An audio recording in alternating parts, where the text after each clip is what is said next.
mbote lisusu bandeko balandi tokomo wapi bomoni ke nazana mwa passe na motema ya komona ndeko ya mwasi ozalaka na ye abundi mbula na mbula grand combattante ya génération na ye mutu akobosa na mutu pa kodute na komba wasali na mboka oyo aza te mwana mwasi oyo Monique kitoko abundi mingi na mboka oyo Congo me komona lolenge oyo atiki mokili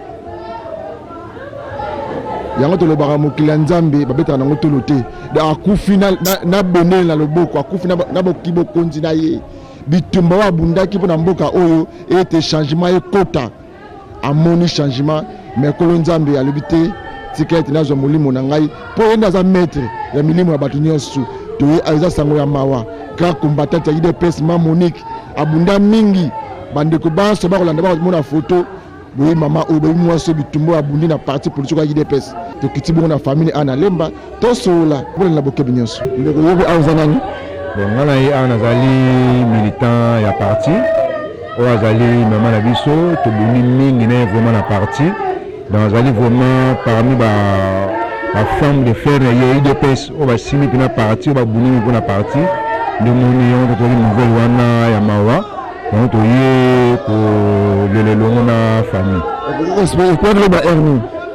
bon biso ngana toki nouvelle wana vers 20h mais balabaki ezalaki juste na mosala akendaki mosala azalaki mpe bien tozalaki na ye mpe jour ya depuis mortel ya président papa na biso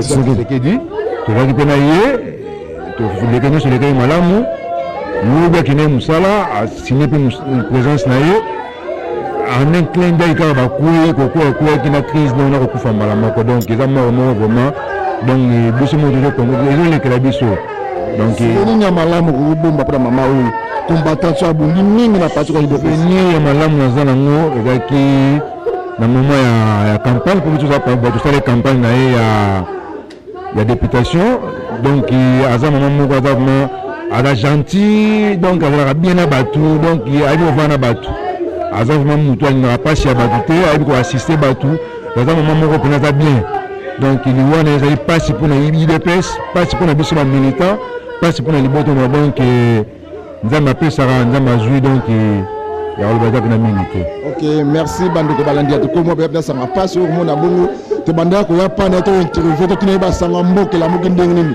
mais lelo tokomi koya awa tokomi suki kolela elongo allez-y comprendre quelque chose bandeko mais tokomi tofa vino moke nini okoleka awa na lembo epana ye mbote papa mbote tomi toyeba tomoni awa pama Monique kitoko oza nani epi présence na awa emarke nini ngai kombo na nga monsieur Florent Kalonji aza vraiment ndeko na ye puisque oyo akufi azali combattante au même titre que ngai naza mpe combattant ya UDPS aza mpe cadre monene ya parti toyebani na ye na makambo ebele depuis niveau ya parti na bitumba abundaki bikama azwaki mpona lutte oyo liwana ye ezali vraiment un coup de foudre mpona biso nyonso. Est-ce que mama oyo azali femme forte mama Monique kitoko souvenir ya malamu oyo bomba ya ye? D'abord c'est une femme, une combattante, une femme courageuse puisque ngai personnellement j'ai un grand témoignage mpona ye nazalaki premier suppléant na ye na législatif nakomaki premier suppléant ndenge nini puisque en 2015 nazalaki candidat na Kisenso à la députation provinciale. Alors tokomi na 2018 candidature na ngai ezalaki tosedaki siège ya Kisenso na Balier. C'est ainsi que ye moko aproposaki ngai nakoma premier suppléant na ye connaissant aussi compétence na ngai n'hésitaki te puisque je la connais comme combattante. Alors tobattre campagne na ye difficilement donc malheureusement que proclamé qui était mais tosalaki mosala makasi ensemble. Donc liwana ye vraiment c'est inattendu surtout que moto abelité mbala moko boye liwa ya mbala kata vraiment ça nous a vraiment troublé. Moi personnellement je suis troublé puisque c'est une proche to salina ye to battre na ye campagne. Moi je suis son premier suppléant. Alors ça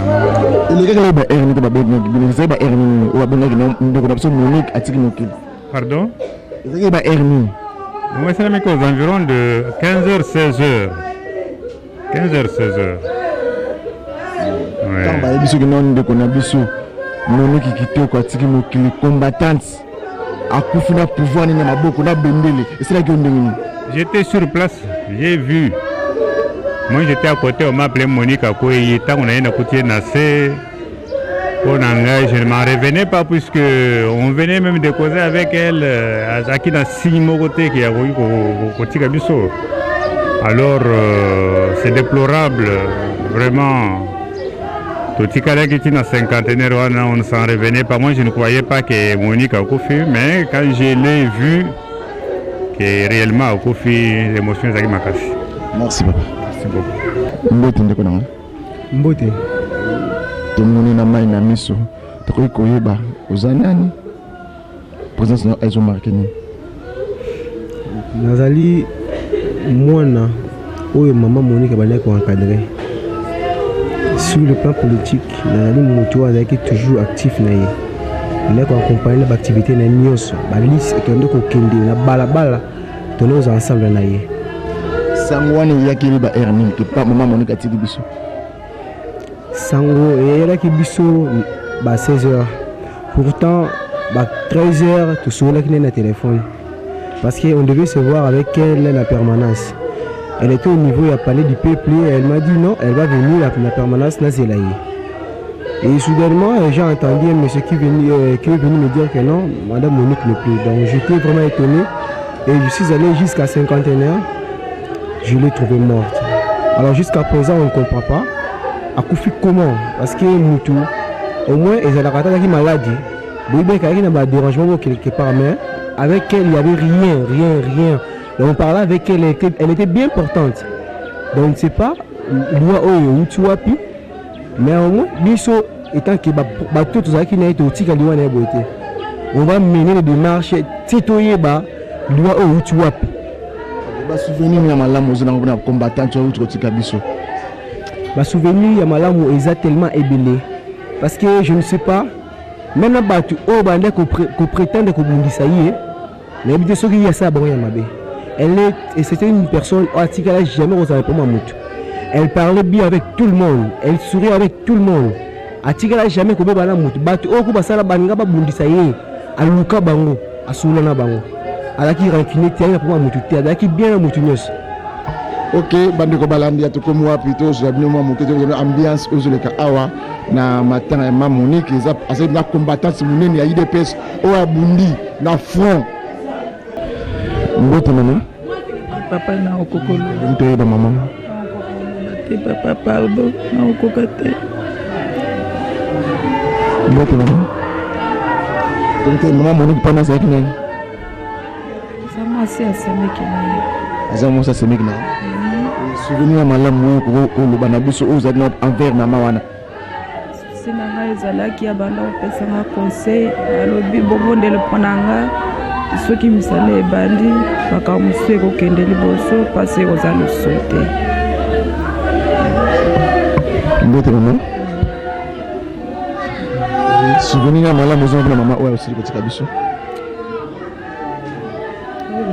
Papa wa nchini chini mwa kweze to chini chini mwa kwamba to bwa muji mwa kunyanye ya wanye ufo tusha mujinde tu uye kumujimu tuvu mkenjini wa kufo kayimusama katuni jisama to bwa tumene jisama jenda njeji mushifu ya mushifu kumujimu mwaba wa mujimu ji ya mukulu kubambula bainene mopitali ya mufukali katoni bama jisama to anunzambi yenka yenda mujimu manya mwabuji ya muntu jumwezi bwalwe bwa nunzambi ka yenda mujimu manya tete katoni bwalwe butu mwakwanda.